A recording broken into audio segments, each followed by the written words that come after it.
अतिशय आनंद झाला आहे.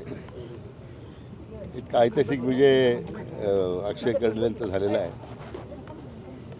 आज या निमित्तानं स्वर्गीय शिवाजीरावांची आठवण झाल्याशिवाय राहत नाही.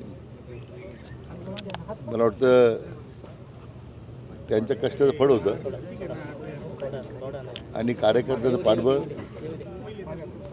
महायुतीचं नेतृत्व करणारे आमचे नेते माननीय देवेंद्रजी फडणवीस साहेब यांची दूरदृष्टी आणि त्यांनी योग्य घातलेला समन्वय, मला वाटतं हा विजय हा फडणवीस साहेबांच्या कौशल्याचा विजय आहे.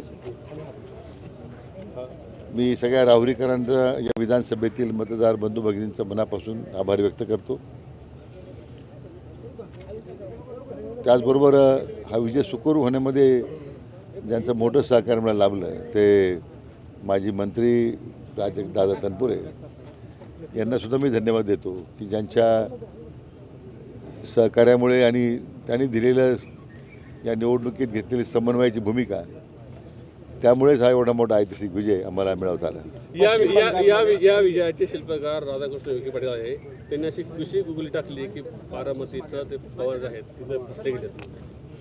नाही, माझं कसं माझं मी कधीच श्रेय घेत नाही या विषयाबद्दल. हे महायुतीचे आमचे जे नेते आहेत, आपल्या राज्याचे लोकप्रिय मुख्यमंत्री माननीय देवेंद्रजी फडणवीस साहेब यांनी हा जो एक प्रकारचा या सगळ्या विषयाबद्दलची घेतलेली भूमिका आणि केलेला समन्वय, मला वाटतं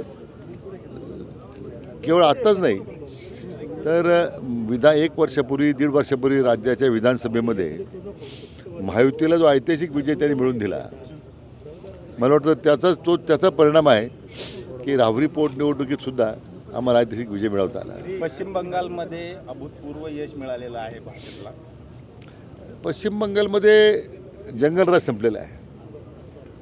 म्हणजे जे लॉलेसनेस होता सगळा, म्हणजे कायद्याचं राज्य शिल्लक नव्हतं. आणि तेच आपले आदरणीय प्रधानमंत्र्यांनी भूमिका मांडलेली आहे.